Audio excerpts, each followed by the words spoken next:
Okay, okay.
Okay.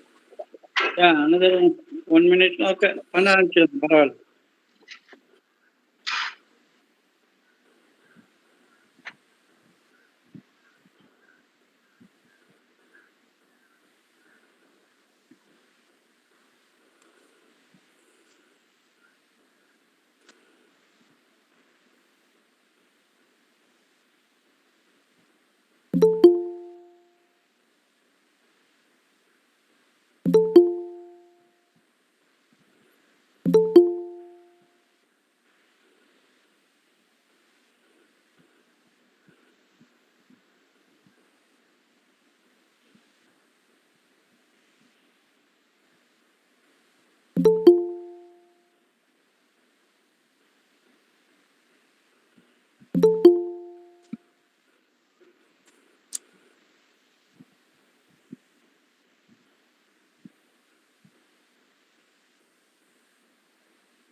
Previous, can we start?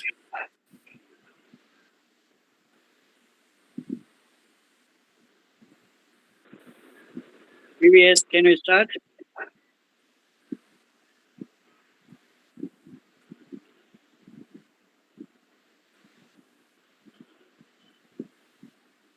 Previous, can we start?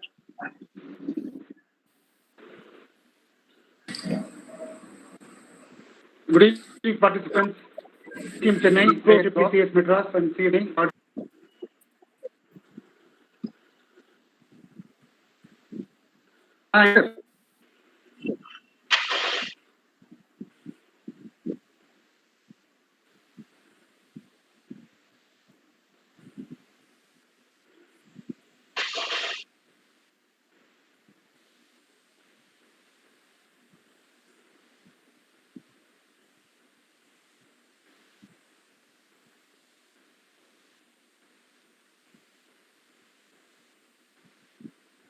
Mohan, I'm not able to hear.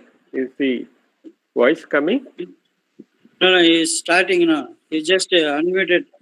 He'll be starting. Okay. Okay.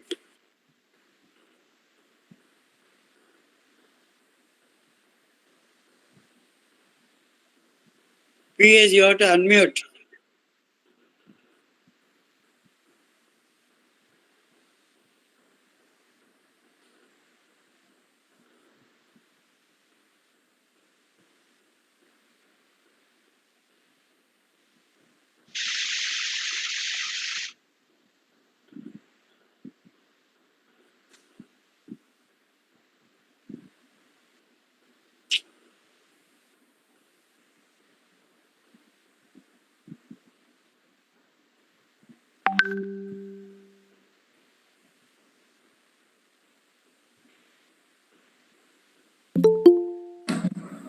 Sir, Mohan sir, he has sent a message, unstable network.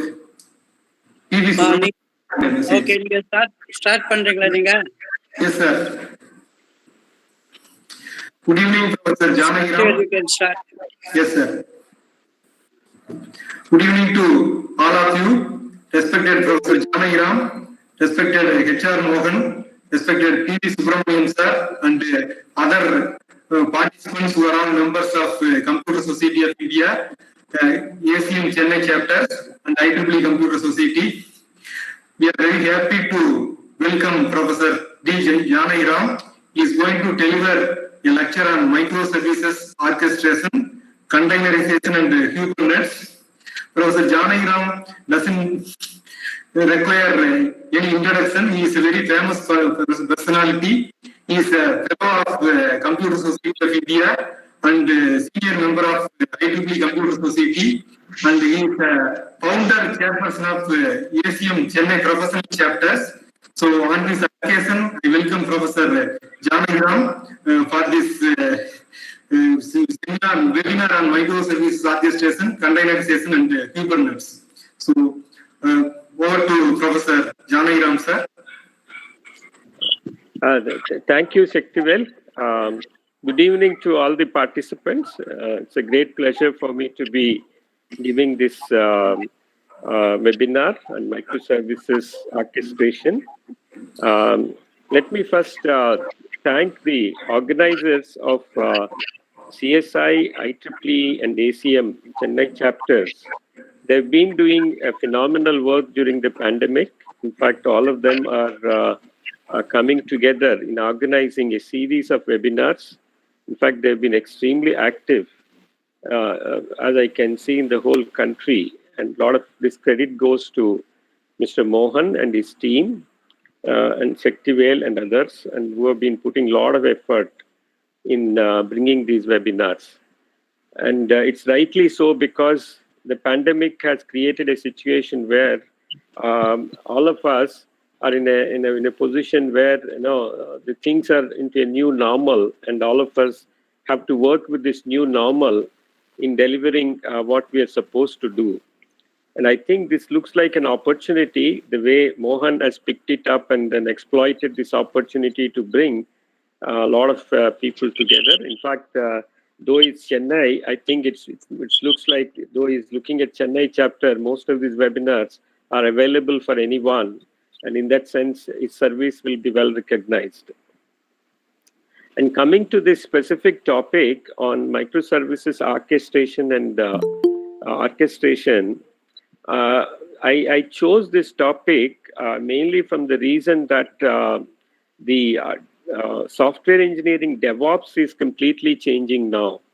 If you look at the cloud-first strategy of most of the organizations in the pandemic, will move most of the deployments to the cloud, and rightly so. And there are a lot of advantages of moving the deployments to the cloud, and that's what I wanted to bring in from a microservices perspective and look at containerization. And one of the containerization platforms in the cloud, which is Kubernetes. By no means is the only platform. There are a lot of other platforms available. But then I had quite a bit of experience in using the Kubernetes platform along with Docker containers. And that's what I wanted to share with the participants here, and then also bring in the perspective that this is likely to change the way the whole software engineering will be practiced in the future in terms of DevOps. And that's the idea of actually giving this talk or bringing this webinar. So what I'm going to do is, in the initial stage, I will just give some of the ideas that are what actually considering in this space.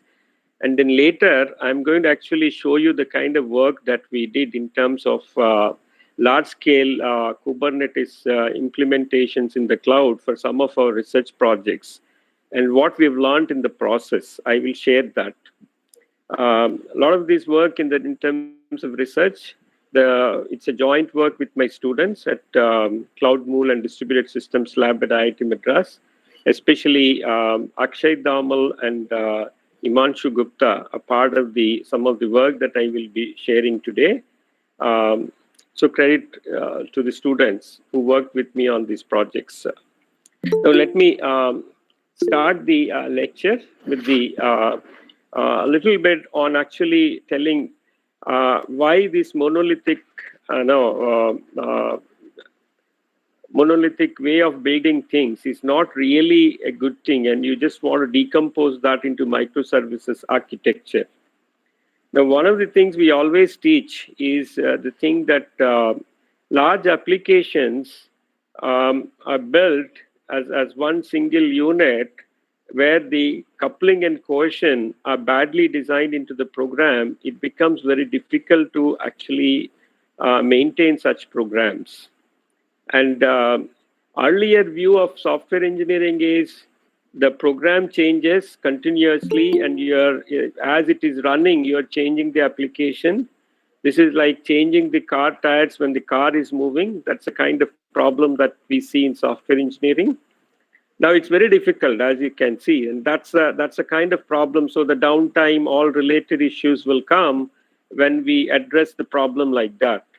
On the other hand, as far as the technology movement is concerned, it's possible now to actually isolate parts of the program as microservices and manage them separately, and which brings in all the associated advantages of how software can be addressed in terms of continuous development and continuous integration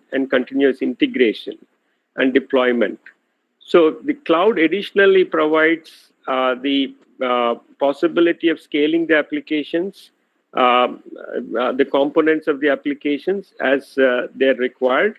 And also the frameworks can do a lot of automated processes.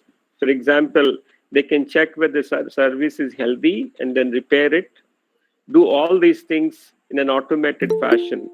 That could take off a lot of burden in terms of the software engineers, in terms of how they develop their applications, deploy it, and then maintain their applications. So from that perspective, first I would like to actually tell from a monolithic architecture why we would like to move to microservices. Next, I would like to bring in this issue of containers, which are actually the virtualization on top of the operating system, as opposed to virtualization on top of the hardware, which is the hypervisors. Now, with Linux 2.6.24, first introducing the containers in 2000, somewhere in 2008, they provided a way of developing the applications and sandboxing them on top of the OS by providing the namespaces and also by providing the C groups, which limit the access to the resources. So that opened up a possibility of deploying the applications on top of the operating system and virtualizing them on top of the operating system. Now, this is a good match between, this is a ideal, match that occurs when you look at containers on one side and microservices on the other side. Because microservices are small services that can be now deployed using the containers, and that actually helps you to now deploy your applications in a completely different way as you are doing currently. Okay, and though containers, Linux containers were around for some time, Docker came somewhere in 2013 and then started providing a standard way of packaging the container images, and then distributing them and provide an engine that can run the containers. And so some level of standardization did happen with Docker, contributing to the open container initiative. Now, after that, additional merrymaking has happened in this whole process. That is with the cloud and the Kubernetes. What Google did was took the microservices and containers, put them together, and took it to the cloud and created a microservice orchestration framework, which now means that a lot of things, when you actually develop your software engineering application as microservices, turn that into containers. Now, Kubernetes is the cloud platform where you can just push it, and then the whole thing gets managed by Kubernetes for you in a nice way. And that's where basically Kubernetes becomes a platform where the whole applications get developed as microservices and containers and get deployed there. Kubernetes does a lot of things for you in the process, making it the whole DevOps into a new perspective. This is where basically I wanted to bring in this perspective that this whole direction of software engineering with microservices is moving probably in the right direction, making things, for example, most of the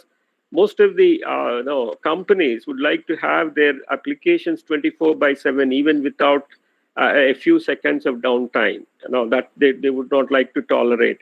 In those kind of circumstances, continuously developing, integrating, and deploying becomes an extremely great challenge, and that's what gets addressed as part of this whole direction that microservices to containers to Kubernetes platform takes. And that's what I wanted to share my ideas and views on this, how the DevOps is developing. And possibly this has an implication, the way we are going to teach software engineering for our students as well. So this becomes a very important component that we should be teaching them as part of the software engineering course as well. Now, the monolithic application, which is a very large single application, is probably, you would like to, this is what we teach as part of the software engineering course. When you design, you need to get the right cohesion and right coupling into your design so that the design, looks, the design becomes stable, and then it becomes easy to maintain, The life of the design, and also the maintenance cost of the design becomes dependent on what is a good coupling and good cohesion that you have introduced into your program design. In fact, I keep telling this to my students. God is a good designer. In fact, nature is also a good designer, because we think that we human beings do the design, but then it's done by nature and by God much much beautifully than anything else. The whole idea is, when God has designed us, if He has put some some little difficulty, then we face a lot of maintenance problems for our body during our lifetime. So design is extremely critical. Even a small thing not right in the design can cause serious maintenance problems to the design. So design is a key thing when we develop software engineering applications. Again, in this software engineering thing, the key is the abstraction. How do you actually get your abstractions right? That's where basically the whole design becomes very, very critical. Now, one of the key things that we again emphasize there is functional cohesion is the best form of cohesion to get into your application. Because if you do a function does one single thing very well, that's the best thing that can happen. And that's how you would like to design your programs. Functions that are very simple, does one thing well, is what is all about functional cohesion. If you get your functional cohesion right, and then introduce the data coupling in your programs, the coupling becomes simple, the design becomes stable, and that's how the maintenance problems drastically come down when you get your design right. This is the key to actually the whole concept of design, in my opinion. Now, if you look at, for example, a monolithic application where a lot of functionality is distributed across different models here. Here is a case where we are talking about an online music service, which allows people to search and play the music, like Spotify. Now, if you look at the one side of this picture, it shows that the whole application interfaces are not clean, and there are modules which are all coupled together. So it is a tangled application. And for example, a simple thing like the payment gateway changes tomorrow, and you want to use the Google Pay also as one of the payment gateways, which you may not be supporting at the moment. Then understanding where this change should be coming to the program becomes an issue, and then understanding this becomes and making those changes, and especially when the application is running and deployed, making changes to this monolithic application is going to be a major problem. Now, on the other side of it, if you're able to decompose this whole application into small services, how you get this right is something that you have to be careful about. It could be a domain knowledge that tells you whether you got your service right, or it's about responsibility. For example, the payment gateways generally are with finance people, and they know what is the functionality of a payment gateway. So the single responsibility for that function ensures that they understand it and develop it well. So one of the things in this whole diagram, I would like to point out only the payment gateway here. As you can see, that becomes the microservice. Okay, there are lots of other microservices which are shown here. But I would like you to draw the attention to the payment gateway as a microservice. Now, what happens is this function gets developed, and then it gets containerized, and it gets deployed. And now the whole thing is this becomes the responsibility of a single group. For example, as long as the payment gateway interface doesn't change, that means the way it accepts things doesn't change. Internally, if you're making changes to what you're accepting, how things go with your payment gateway, it doesn't affect rest of the microservices that you have in your application. And this way, basically, it becomes interesting to move from a monolithic application to microservices. But then you should be very careful, because if your interfaces are not stable and they keep changing, then the microservices will also result in problems, because any change in the interface will affect the other components, and they also need to be reworked out. So in that sense, when you're moving into microservices, you should be clear that, yes, you understand your application well, and you know how to actually decompose your application into small microservices, and how you can put this whole thing together. I would like to caution people, because recently I was actually interacting with a group that spent almost 8-9 months, because this microservices is a hype, in the this group working in the US. But then a lot of their services are all third-party services.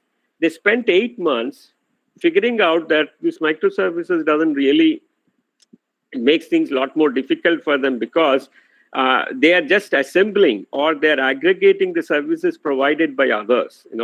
In that sense, their application can't gain much by in terms of what it is doing, and it's not very clear for them what kind of decomposition that will be possible in their case.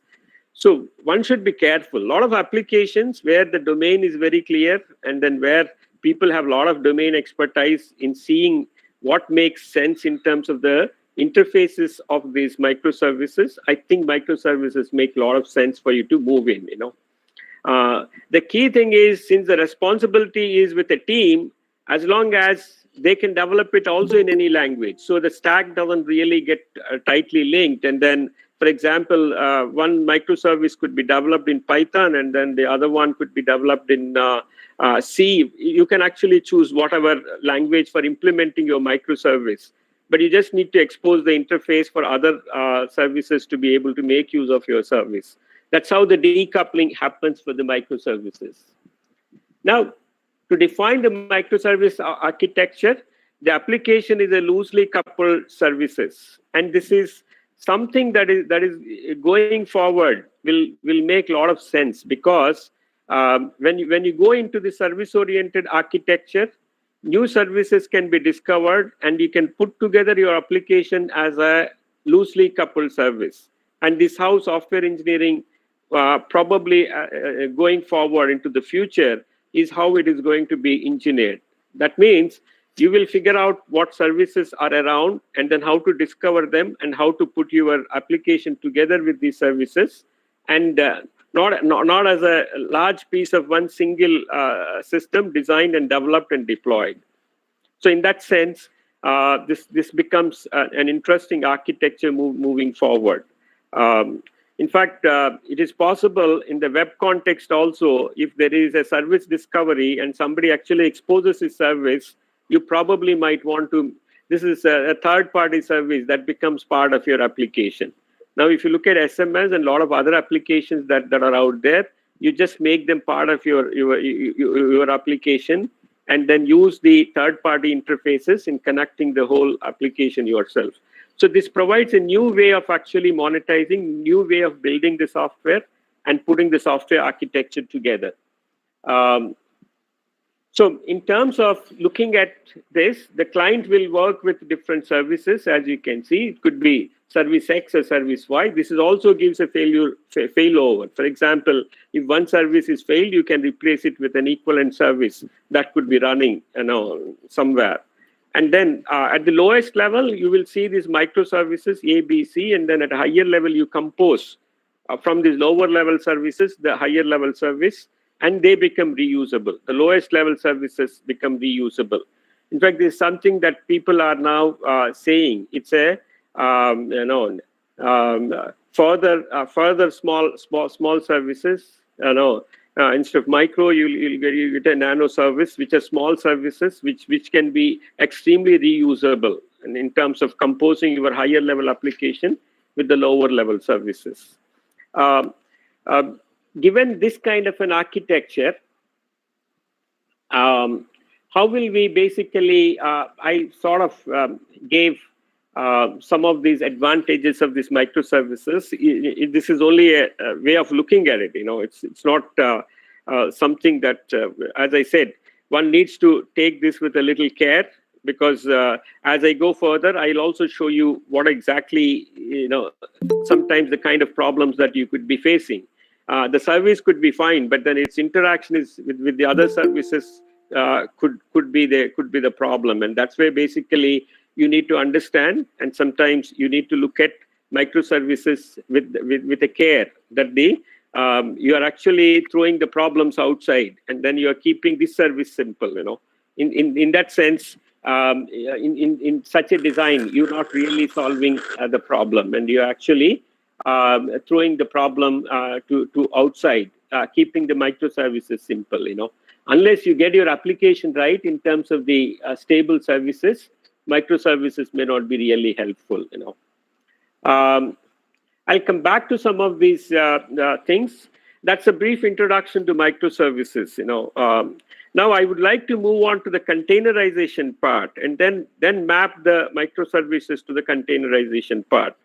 As we all know, it's initially the virtualization at the hardware level, which is basically, if you look at the infrastructure, and then if you look at the on top of it, this is the hypervisor, and then in between comes the operating system, the guest OS. So on top of the infrastructure, you have the hypervisor. On top of it is the VM that's coming up as a guest OS, and then the application. Now this is what actually powered the infrastructure as a service and resulted in the cloud revolution that we saw. To start with.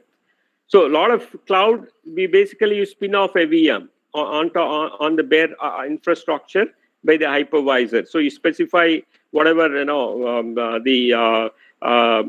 stack that you want, and you can spin off that VM on top of the hypervisor. This is what you normally would have done, and then several VMs can be spin off on the infrastructure, sharing the basic infrastructure, and this is where basically you have multiple VMs running on the same infrastructure.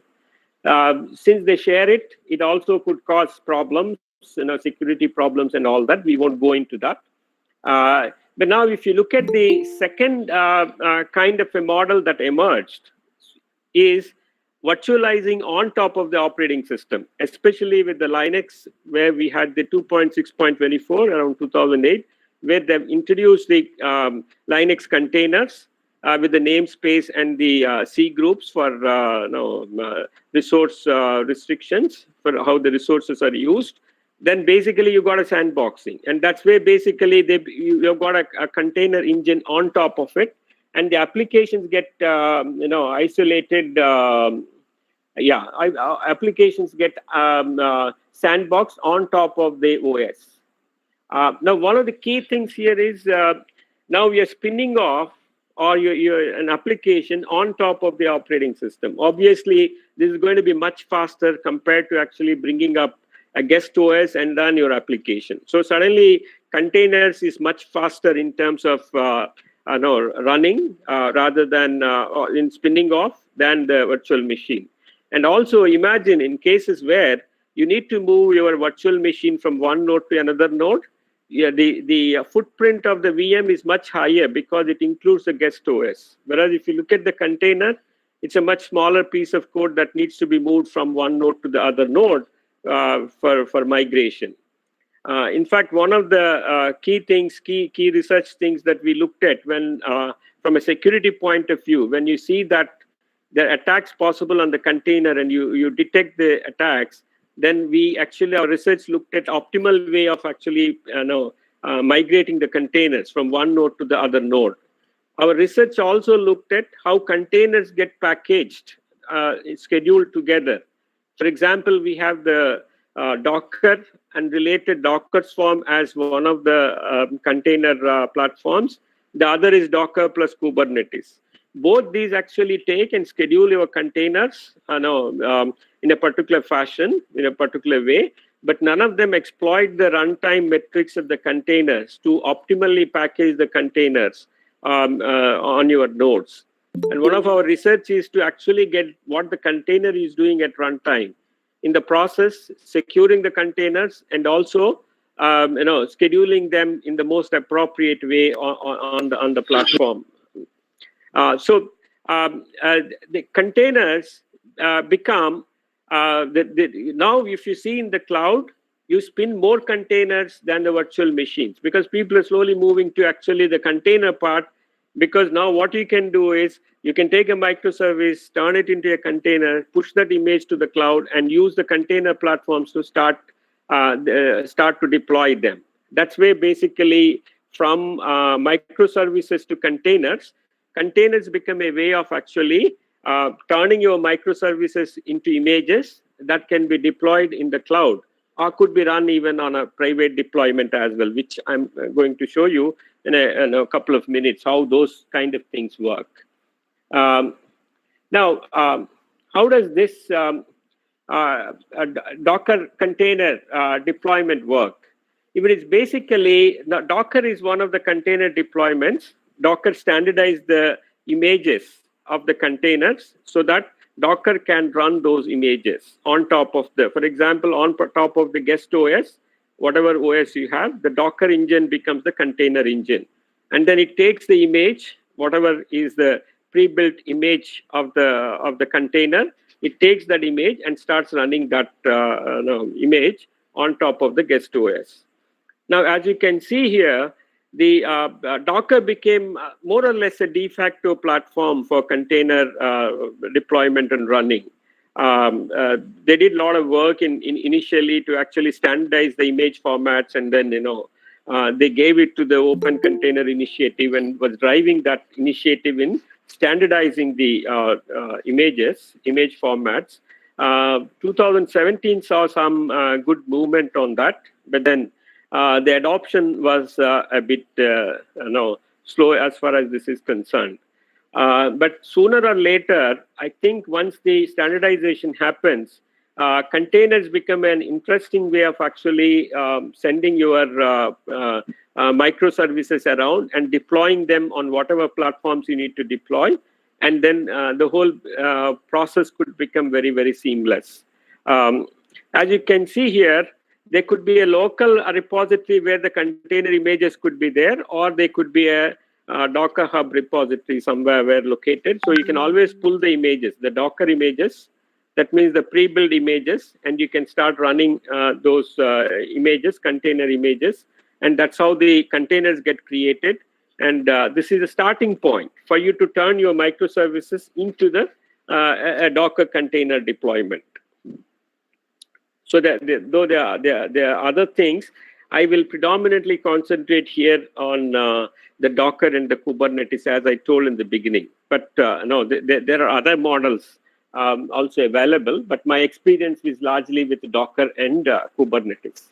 So you can see that once you have the microservice A, microservice B, and microservice C, whatever services, they become the containers and get deployed on the server X or server Y. So this is now you can specify the replication. We'll come in a minute to that. You can specify the replication, how much you would like to replicate your service, and how you would like to actually orchestrate this microservice as part of your deployment. So that gives a lot of advantages on how you can manage your DevOps, especially the deployments. When things are changing, how you can manage your deployments. Again, I'll come to that in a minute. Now, this is let us move to the third piece. The third piece becomes the cloud. Okay. Now, what you would like to do is now put these microservices turned into containers into the cloud. Now, what you can do is you can automate a lot of processes once you put it into the cloud. For example, you can scale up, scale down. You can monitor whether your service is up and running. You can recover. You can replicate. You can do lots of things. You can do the load balancing, service-based load balancing. So the whole microservices can be managed as containers in the cloud. And a lot of advantages of what we see in the cloud can all be taken as part of this whole deployment. And this managed services is what one such platform is what we are talking in this case as a Kubernetes platform.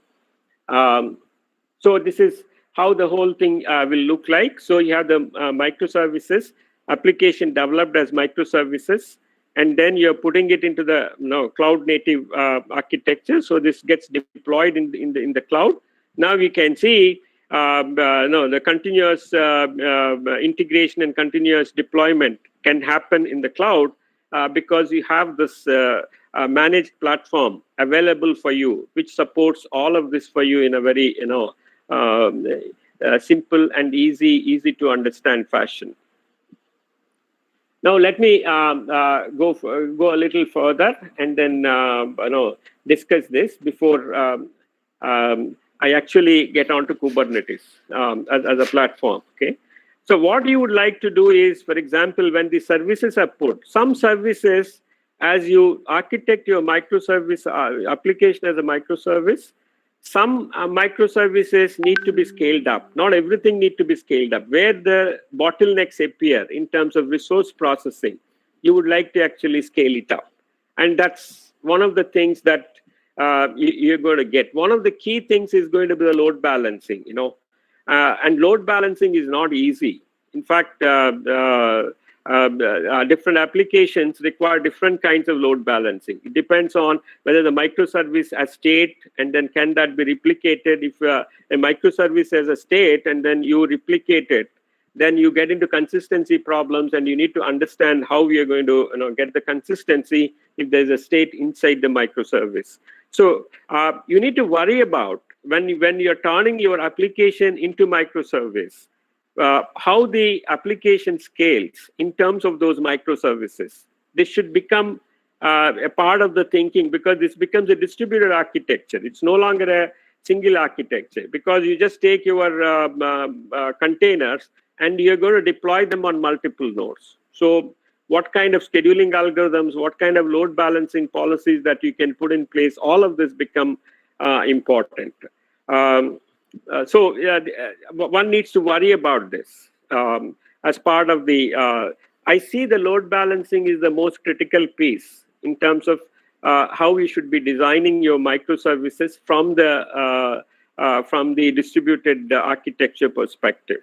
And you have standard load balancers available. For example, Kubernetes comes for the HTTP load balancer, Ingress as a standard load balancer, which we're going to see in a minute. But then, that's only one load balancer, one kind of a load balancer. But then probably that may not be appropriate for your application. Then you need to figure out what kind of a load balancing algorithm and what kind of a architecture that needs to be plugged into the platform. So these are things that you should be worried about when you are looking at microservices and deploying them in the cloud. I also want to point out for you some of the advantages that could happen with this kind of an architecture. For example, imagine that there are one microservice is calling the other microservice, and then it is actually waiting for the other service to respond back. And let us say repeatedly the other service is down and their requests are failing. This is where the microservice architectural patterns come into picture. One of the nice architectural patterns people have for this is what is called a circuit breaker, similar to what we have in the electrical engineering, right? What does a circuit breaker pattern does in this case? There's a proxy that sits in between and then notices that a lot of requests going from service A to service B are failing. If the failure rate reaches some threshold, it just doesn't send any more requests and then just fails immediately and returns back to the calling service and waits for a period of time before it starts again making requests to the other service. So these are interesting architectural patterns that can be brought into the microservices. And also at the networking level, as one container talks to the other container. For example, if you look at all machine learning workloads, where basically you have the data gathering becomes one microservice, training becomes another microservice, and once you have a model, deployment becomes another service. Now imagine in this case, in this kind of a machine learning workloads, continuous learning is going to happen, and which means that the model needs to be changed. So you have to figure out when your model is going to be updated, how soon you are going to update this model. Now, one of the nice things is people have figured out this machine learning life cycles and workflows, and they actually got a nice architecture on top of the Kubernetes called the Kubeflow, which tries to handle the machine learning workloads by creating this nice orchestration framework on top of the microservices. These are the things that are going to become extremely important as we move forward, not just because the scaling and also the resource provisioning and also the related other related failover stuff, all of this become part of the whole architecture that we will be seeing. As I said, this I have already covered. The most important part is the load balancer as we replicate these microservices, right? So you can start. I'm skipping some of this because I see that spend some time. One of the other key things that you will also see is the framework auto scales, and then all of this can happen automatically. For example, in Kubernetes, when you put the replica set size, you say that this how many replicas that you should be creating. All of that can be automated by the framework. For example, one replica is not functioning correctly. Let us say I need 4 replicas. Now one of the replicas is not functioning correctly. The platform can detect through healthy checks that this particular container is not working correctly. And one of the other advantages in this whole process for the DevOps is, instead of actually bringing that container down and then putting another container up, you also would like to quarantine that container so that keep it aside so that the testers can later log into that particular service container and figure out what is wrong with that particular container. So these are interesting things that come up when you use these orchestration frameworks for the microservices in the cloud. They make testing easy, deployment easy, lots of other benefits come as part of the DevOps. And this is why people are looking at it more carefully and trying to move their applications into microservices and DevOps platforms. I'll skip some of this. I will finally look at the Docker, which is the de facto container platform, and then Kubernetes, because for the containers, I will be looking at one technology, Docker technology, and for the orchestration framework, for the cloud orchestration framework, I will look at Kubernetes. In my opinion, these two are also largely right now becoming the de facto, given the kind of traction that they have. So I will look at these two technologies and finally give some conclusions on how you can use both Docker and Kubernetes together for the DevOps. And I'll finally show some of the project demos that I have in terms of how we use the Docker and the Kubernetes in our project. That's where I will try to conclude. So let me get into the Docker platform. As you can see, Docker is actually tried making the standardization of the container images. It abstracts the app layer that packages the applications and all the dependencies together. As you can see, Docker engine combines the namespaces, C groups, and the union file system. All of this put together into a wrapper, and that's basically the container format. And this is what the default lib container image. So the Docker engine can understand this lib container format image and then can run the containers. Later, Docker actually contributed this lib container to the Open Container Initiative for standardization purpose. Now, when you want to turn your microservice into a Docker image, for example, each Docker container, now you take a program and then package it into the Docker, build using the Docker, then it becomes a Docker image, and then you can run it on top of the Docker. So it becomes, now you sandbox the microservice as a Docker image and then run it as one container. Using this, you can actually support multiple coding languages. For example, one service could be in one language, another could be another language. And then you also can do automated monitoring. So you can actually use the automated monitoring tools to actually replicate or do whatever is necessary. Then I will. This Kubernetes platform is quite an involved one. I will basically get into it. This is a diagram taken, as you can see, courtesy this one. So what we have is basically, this is not the best representation for me, actually. I would like to represent it in a slightly different way. what we have here is basically a control plane and the nodes where the what we see as containers get deployed. Now what we have in the Kubernetes architecture is the master node and the worker nodes, and the master node actually schedules all the containers on the worker nodes, and each worker node basically the scheduling unit for the worker nodes is what we call as a pod. A pod is a unit for scheduling because pod can have multiple containers. If the containers need to be together on the same machine because they're sharing something and it's not wise to actually put them on different nodes, you put them together, and that's what we call as a pod. Now the pod becomes a scheduling unit. That means the master will take and then schedule the pods on different worker nodes. Now there are other components which orchestrate the set of services that are required for managing. For example, the control plane will look at the replicas, how many replicas this pod needs to be, and if the number of replicas are down, it creates another pod that is required to maintain the replica set. All that is actually managed by the control plane.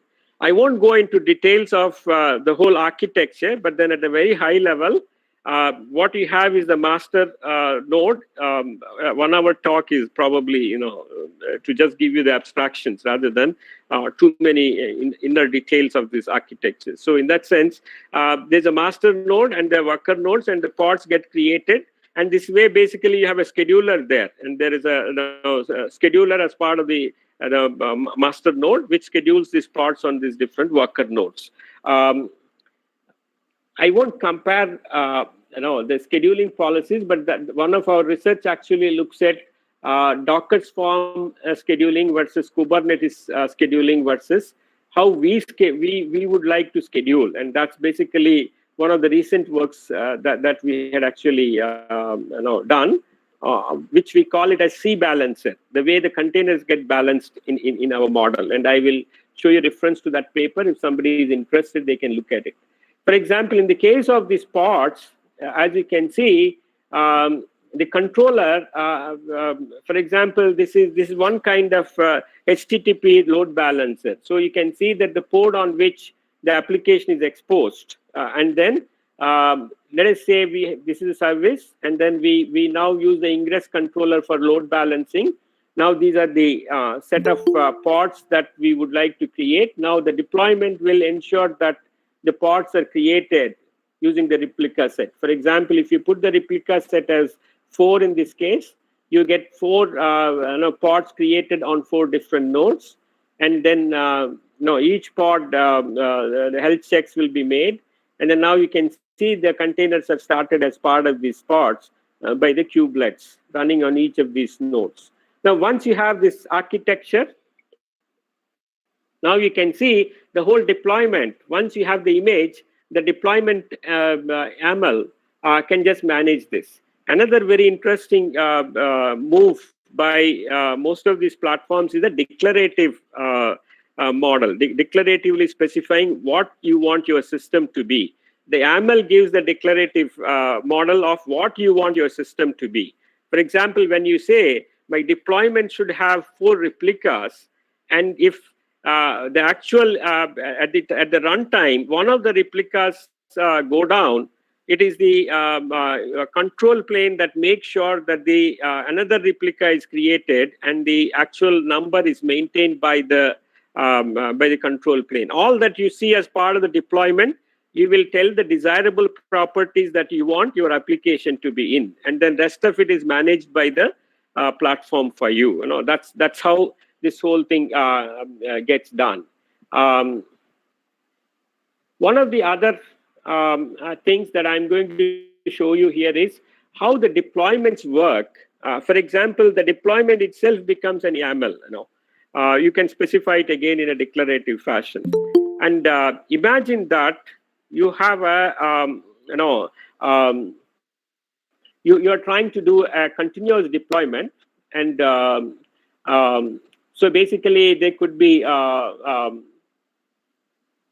right? The difference between daemon set and replica set is all those services that necessarily have to run on all the nodes are basically a daemon set, okay?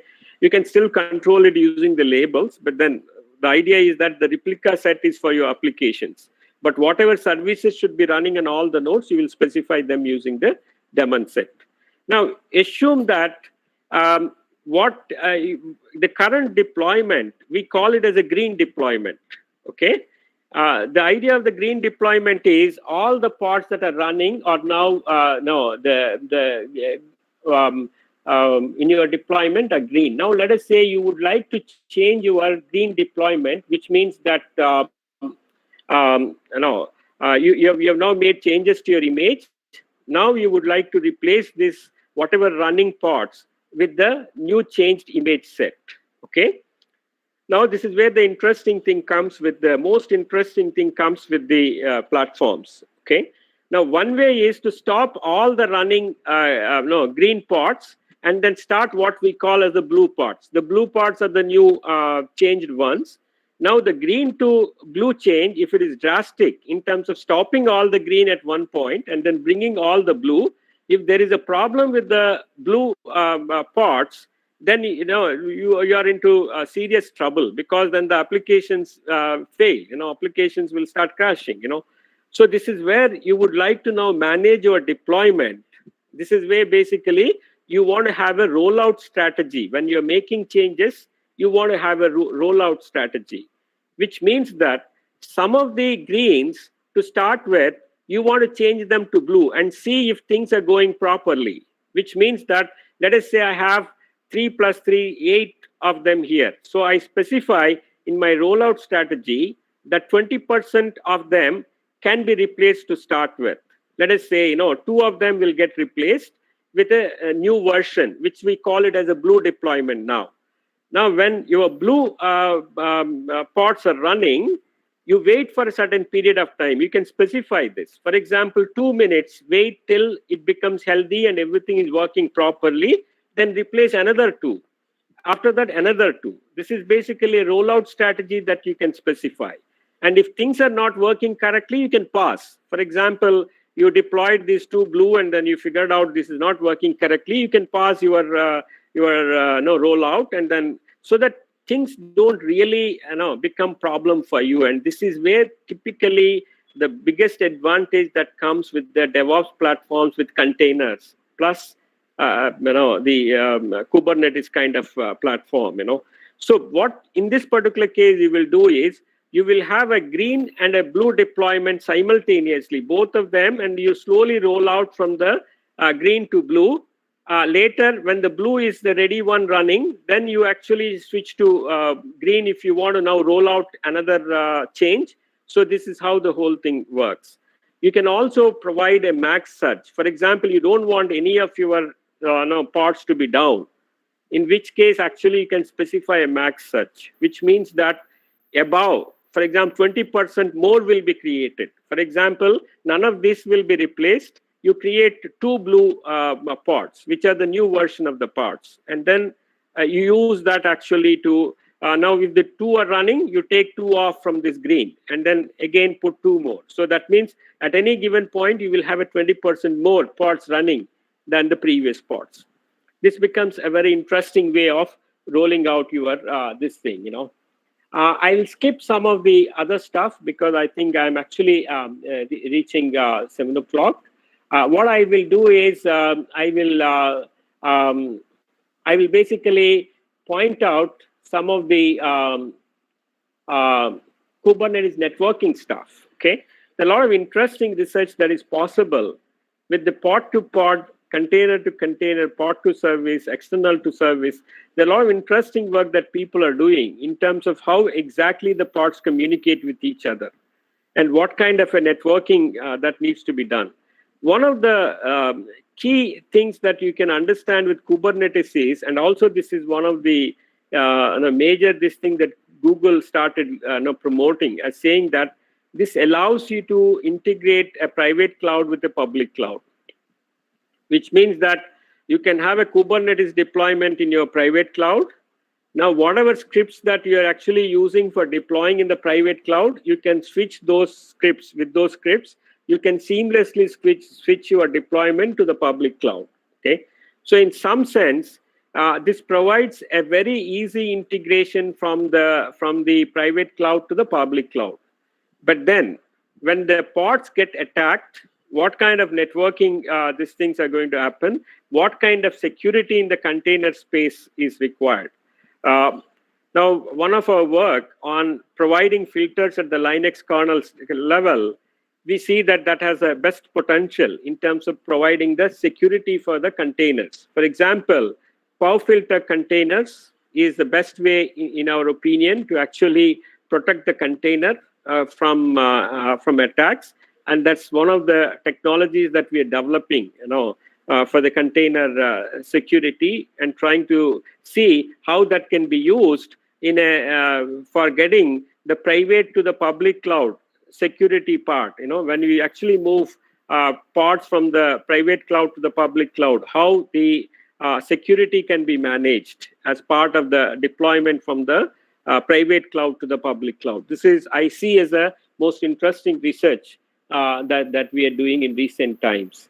I will not go further deep on this, but then you can certainly, write to me if you're interested in that research. With that, I will actually stop my presentation, because I just wanted to show you a couple of things that we did practically in terms of the deployment. Just before I go, I actually want to show you the two papers that might be relevant for this audience. One is the C balancer, which is a system for container profiling and scheduling, where I said we take the containers and then we provide a new way of looking at the container information at runtime and optimize how the containers should be packed. This is something that we published very recently.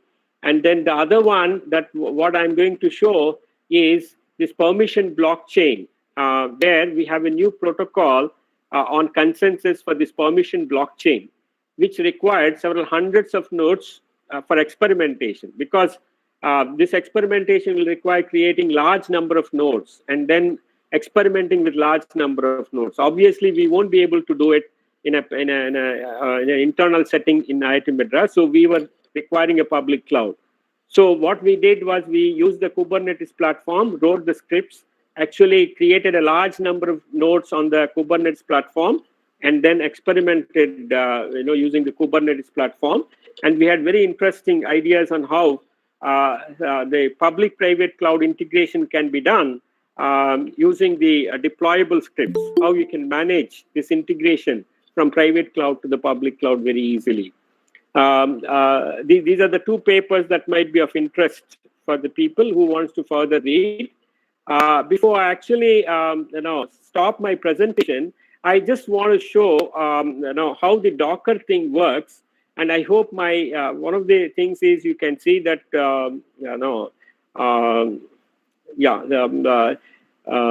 you can see I can switch seamlessly between PPTs to browsers to other things, because that's one of the advantages that you see with this online presentations. Though I don't see people their faces, but one of the easy things that I enjoy is actually moving seamlessly between all these things.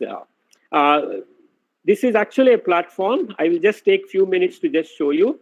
This is actually a peer-to-peer platform where any node can join into the peer-to-peer system, and then you can use this platform for doing variety of computations. For example, I have 6 machines in my house, and I can create a platform where each of these nodes can join my network. This is basically a peer-to-peer grid middleware, so they can join. And my computations, when a client submits the computation, it can use all these nodes for doing the computations. It is a completely peer-to-peer network setup. And we use this for actually building a permission blockchain network, and also put a consensus protocol which works in this permission blockchain model. What I'm going to show you is, this was when it was developed. there are specific nodes on which this was running, different sets of nodes on which it is running. Then we actually Dockerize this whole application, which means that now you can run different nodes on the same operating system. I have now only one laptop, but then I can run multiple nodes on my laptop because I'll Dockerize this and then sandbox about that, and then that's how I use the containers.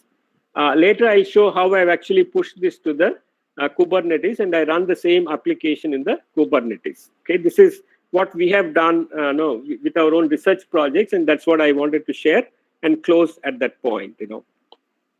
Now this is what we see as a Dockerized Vishwa. You can see this here. Now, if you look at here, all the scripts are available here, so you can run a journal server, and all the other nodes can be joined into this journal server. So you can run a server, and you can run a node and to just join that node into the server. Okay, this using purely a Docker form. I'm not showing the Docker installations and all that. They're all available as part of this thing. So if you look at the build Docker script, this is the first thing that you should be doing as part of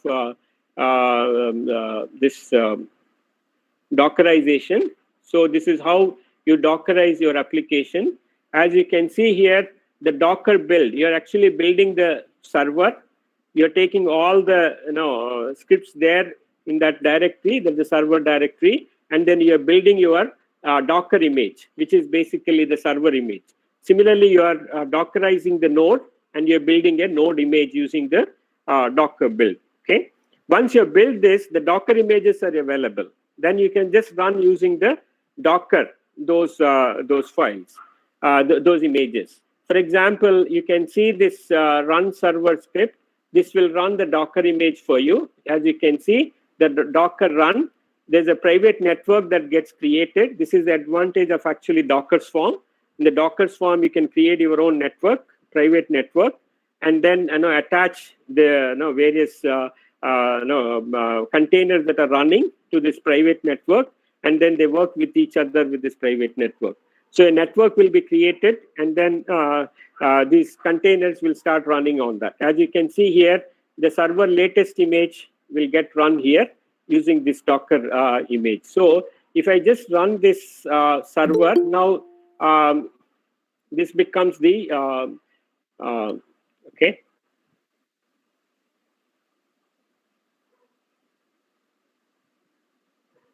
Now I actually got into the Docker. It is giving me this thing. Now what I can do is I can run within this Docker. I'm in one sandboxed part of it. So I can run this image now, which is the, I'm actually starting the journal server in this container. This becomes the server container. So once you run this, you can see this again works exactly the same way now. So this actually now the journal server is running in one as one container on my laptop. Now I can actually go to another shell, and then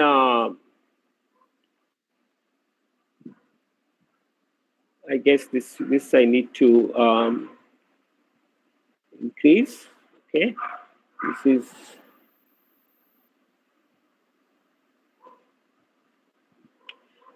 The Vishwa that is Dockerized. Now I will run the nodes here. Basically, I can run the node.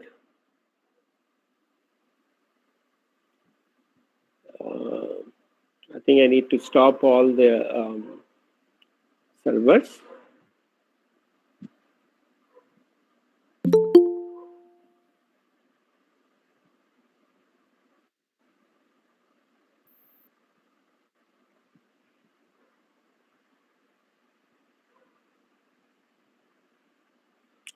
So first thing is to stop all the running things. Okay, and then just this also will get stopped here because this is also will get killed. Now let me just go back and then run the server here. Now I will just run the journal server here.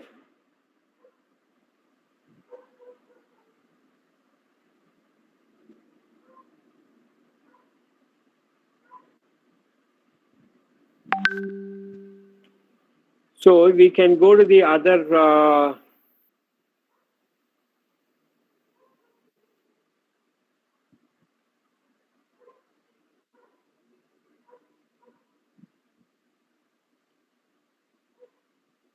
Yeah, now let us see if this works. So I have to actually run the.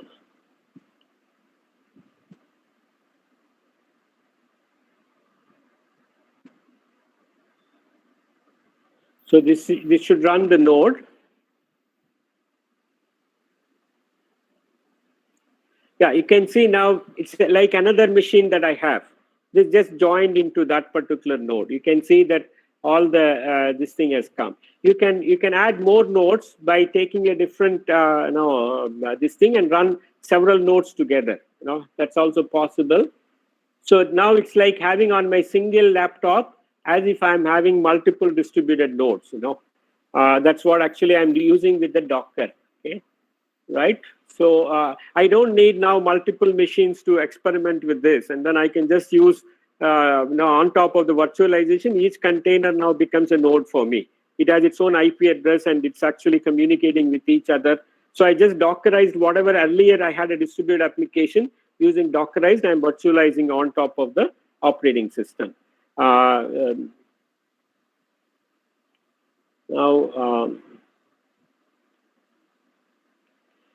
I can run, for example, more nodes here. To join more nodes, I can just run this. Now this will run more nodes for me, as many nodes that I require. I can just run this and then they get all added here. Now I can use this platform for doing any distributed computation that I want. Right? This is a local platform. It is using the Docker Swarm for doing it. Now I can go to cloud and then just do the same thing with cloud as well. For example, in the case of the private permission blockchain, what we did was actually we used the Kubernetes platform in the cloud, and that's where basically you get this cloud scripts here. So all of this basically are now scripts. They just connect to the, for example, here you can see the same images can be built and they can be pushed to the cloud and you can deploy them in the cloud. For example, you can create a cluster. This will create a cluster in the Google Cloud. It's automatically spins off a Kubernetes cluster in the cloud. In a minute, I'll show you whatever I've already got there and how I just run this same application as part of my Kubernetes. You can deploy this application there. You can delete the deployment. You can do whatever I've actually shown you earlier. The image needs to be built here and needs to be pushed to the Google Cloud platform. Okay, I'll just take a couple of minutes to just show you the Google Cloud platform. The Google Cloud platform looks something like this, as you can see here. I hope this is visible. Okay. Now, as you can see, I've already started a cluster here in the Kubernetes, in the Google Cloud platform. I already created a cluster, and you can see this cluster 1, and this is in the US Central 1, and then this has 12 CPUs and all that stuff. Right? Now, the same images that I have locally, the Docker images, I'm pushing them to the Google Cloud, and now I can run this in the Google Cloud. Okay. Now, what I do is I'm just using the interface.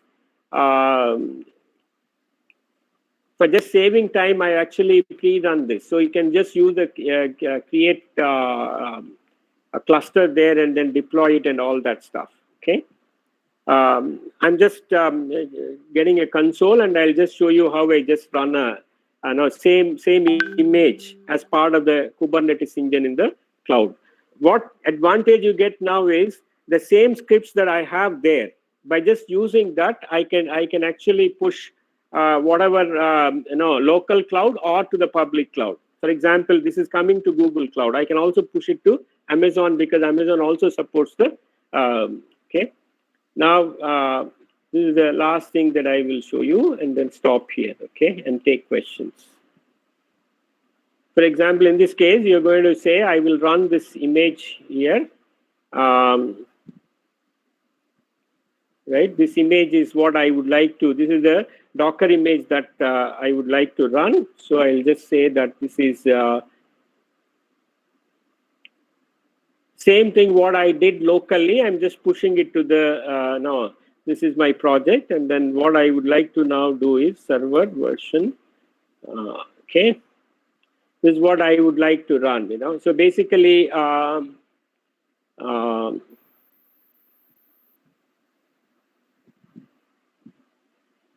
need to give the image name here.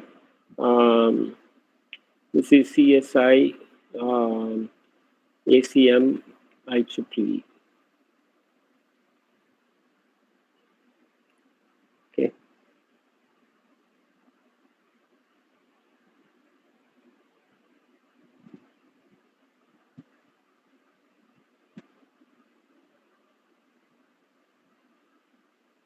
This looks like a little slow, but then this image just comes up. The same one which I have there just comes up here. Okay. This is what I wanted to show in terms of how we did this whole application, and this is what I would like to share with you people as the stuff that I have. You know, so I'm open to comments now, questions, and then any other things that you may want to ask me, and I will stop here. Okay. Over to you, Mohan. Okay. Thank you, Professor Janakiram, for your excellent overview of presentation as well as the demonstration. So there are a couple of questions. I will ask them one by one. Sure, go ahead. Yeah. How should microservices communicate with each other based on the scope? How should microservices communicate? Can you hear me? Yeah, I can hear you. Please go ahead. Yeah. How should I can hear you. Yeah. How should microservices communicate with each other based on the scope? Is it through API or MQ, RabbitMQ, or something else? No, actually, there's an orchestration framework, right? For example, how one service is invoked by the other one. The pod actually exposes. For example, if you look at the HTTP, the pod exposes on an HTTP 80 its service, right? Other services can call that service, and then. But if you want to actually have a special orchestration, like what happens in the machine learning workflows, I think they actually designed the orchestration between the microservices, how each microservice communicates with the other microservice. Otherwise, it's like any other service. The other service can just invoke it. Okay. Hope that answers the question. While switching over from monolithic to microservices, what is the impact and design of security architecture? I don't is there any impact on the security architecture? I don't see there is at least to the best of my knowledge, there should not be any security issues. In fact, there should be more security when you go into microservices, because if you look at now, each microservice is owned by a group. So it's internal to that group. So in that sense, it becomes more secure. There's no need for them to communicate and share things which are not really needed by the other groups, So in that sense, moving from microservices, especially in banking sector, for example, it makes a lot of sense, right? So they don't need to unnecessarily share with a much larger group the details when they can keep it with themselves. And all that they need to expose is just an interface, Okay. Okay. Can there be a microservice architecture at the UI level, or is it only at the backend service? No. The UIs are actually microservices, and then they in turn use the other services. So that's how the application will be designed. So the front end the UI becomes a microservice, and then the scaling of that is going to be different from the backend microservices, because the load, it depends on how the load actually gets generated on the front end and the back end, right? So that's how independently the services can be scaled. The UI is also a service. Yeah, both at the front end and back end. Back end, correct. Yeah. Okay. Each cloud service providers provide their own containers. Like Kubernetes is Google, and then EC2. Kubernetes is an open source one, so it's available even on Amazon and other clouds. But is there any? Are they anyway different, or they do the same functionality, or which is better? Oh, that's a no. I probably don't venture into those kind of answers for that. But then I will only venture into answering what I know about Kubernetes.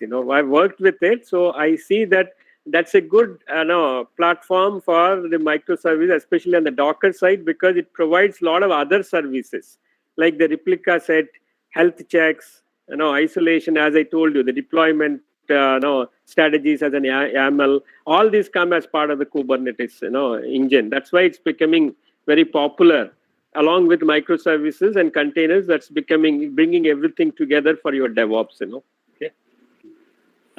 Most of the containers are Linux based.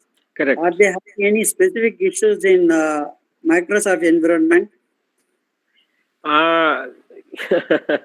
Again, I probably will skip the question, because the container world started in the Linux world, and then I think some of these get included, as to the best of my knowledge, in the Microsoft. If you look at it, Windows also includes the Linux pieces now, right? So I'll probably will skip that question. Okay. Okay. Yeah. And generally the container are supposed to have some security issues. Mm-hmm. Is it true, or the security issues and the containers are taken care of? Yeah, see, security issues are there with virtual machines. Security issues are there with containers.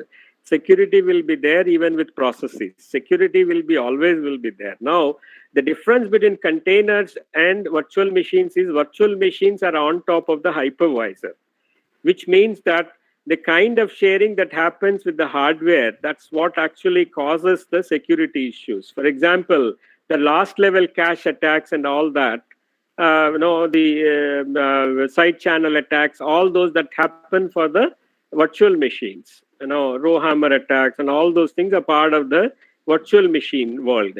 Now, when you go to containers share the kernel. They're running on the same kernel. So the kind of attacks that come is because of that shared kernel.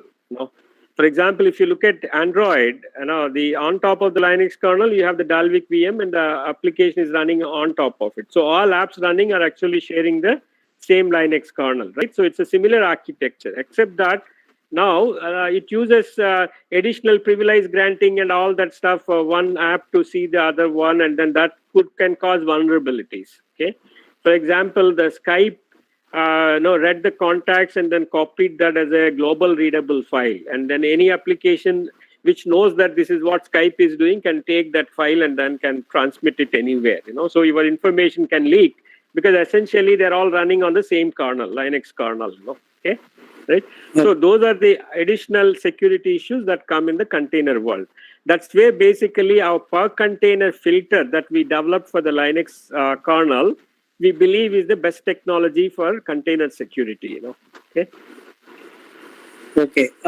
What are the present load balancing algorithms in the cloud? That's an evolving space. I think, for example, if you look at Ingress is widely used for the this HTTP load balancer. So if you have there's quite a few load balancers which are open source ones which you can pick up for your load and then can put it there. But see now, as I said, if there is a state in the pod and then you're replicating that pod, then you should also worry about the consistency. So you can't just just replicate it. So additionally, those issues will come when you're trying to replicate and load balance. If they're stateless, it's easy to replicate. Otherwise, you need to worry about additionally the consistency issues. Okay. What would be your suggestion in developing a microservice where one component is mobile app located on phone and the requests are sent to database on the backend? That's not very clear because that's all the time happens, right? For example, your app can connect to the cloud storage and then keep sending your data to the cloud storage. So no. The question is just comparing whether Docker or Kubernetes, which will be better. No. These are Docker. Even Kubernetes uses Docker. the kubelet starts the container image as a Docker image and then runs it. So basically Kubernetes also uses Docker for running their containers. Now with Docker Swarm, what I shown you on my particular machine, when you create a network and create a set of Dockers, Docker comes with a what is called a Docker Swarm. Okay, Docker Swarm has its own load balancing, but it is not actually a DevOps platform like what Kubernetes is. Okay, but then it's much simple to work with a Docker Swarm if you don't need all of that. For example, in my application, I don't really need a Kubernetes, and I can create a Docker Swarm on my set of nodes on the local one and can work with it. In fact, we have an interesting comparison of Docker Swarm versus Kubernetes. If you read the C Balancer paper, there is some comparison of that. Okay. Are we mean with containers reaching serverless computing? Containers reaching the, basically, it's basically the idea is you start it when needed, right? So basically, that's the model. So that's the next step, and then obviously those are the serverless computing is basically on demand. Start something, okay, right? But then if your service has to be there all the time, then it can't be created. You don't want to do it on demand, right? Yeah. So these containers are calling the death of virtualization. I mean, VMs. I think, see, the way the model is going to work in the cloud is you will start a VM, set of VMs, and then on top of it, you're going to pack your containers and run it. Okay. This is second level of virtualization, right? So when you want to run your containers, first thing is you start your VMs in the cloud, right? And then on top of it, you will deploy your containers. For example, how Kubernetes runs. It actually creates first instances, VM instances. On top of it, actually, you're running your containers, right? Are there any overheads in using containers? Containers are much faster to spin off and all that stuff, So I don't know what he means by overheads, because the images are smaller. So if container is the best way to do your work, I think you should prefer containers as opposed to VMs. Okay. What is your suggestion for freshers to learn more about containers and other microservices? Yeah, see, basically you should first learn the operating system concepts well, and suddenly, you should go and then study the Linux container concepts, the C groups, and namespaces in Linux as a first step, That's where basically the containers started. So the Linux containers, LXC is the first step. Then you should go and then build your concepts on Docker, especially the Docker images and how the Docker works and Docker registry, how it puts the images, pulls it, and all that stuff. Once you know that, then you can get to the Kubernetes and then do an in-depth study of the Kubernetes concepts. And then that's where basically the DevOps can be developed. Okay. There is once again the question asking the comparison between EC2 and Kubernetes. But anyhow, you are not interested in answering that. Which one? No, comparison between EC2 and Kubernetes, basically between EC2 is an elastic compute, So basically that's, I don't think that's a, see, they're two different things, okay. Basically the corporates, are the corporates are supporting the EC2 or something like that? That's okay. So being the technology wars will always go, and my feeling is the best ideas will win. Okay. Okay. That as you start working, which is the best idea and which is most useful one. That's what is going to survive. Okay. Whether you like it or not, the best idea is what will survive in the world. Yeah. Okay. So thank you, Professor, for your wonderful presentation and giving an overview about the microservices and Kubernetes and some of the, how they are being implemented, and also the demo was excellent. It has given an overview, to most of us. So thank you very much on behalf of the organizing units. I would like to thank you very much once again. And I request Dr. Saktivel to formally provide the vote of thanks. Thank you, Mohan. Once again, good evening to all of you. On behalf of the Computer Society of India Chennai chapter, ACM Professional Chapter, Chennai Professional Chapter, and IEEE Computer Society Madras chapter, we would like to thank Professor D. Janakiram for his excellent overview of microservices orchestration, containerization, and Kubernetes, and demo of some of his work which was carried out in his laboratory. And I would like to thank Mr. H.R. Mohan, ACM Chennai Chapter Chairman, Mr. Subramaniam, CSI Chennai Chapter Chairman, and Dr. Aguila, CSI Chennai Chapter Managing Committee Member for their excellent support in organizing this webinar. And I would like to thank all the participants who actively participated in this webinar. Thank you, all of you. And Thank you, participants. Before we formally close, I have to announcement regarding our forthcoming programs. On 3rd of November, we are having a program on mobile app development. And on the 7th, we have a program on cyber security initiatives and research and development in security related issues.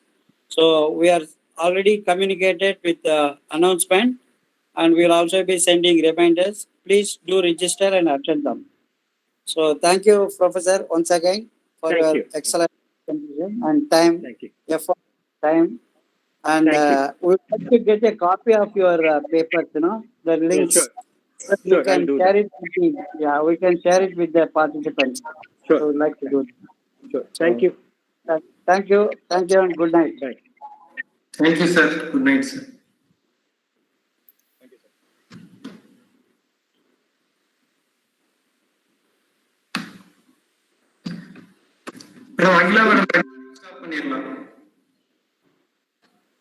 Hello. Sir, recording. Recording.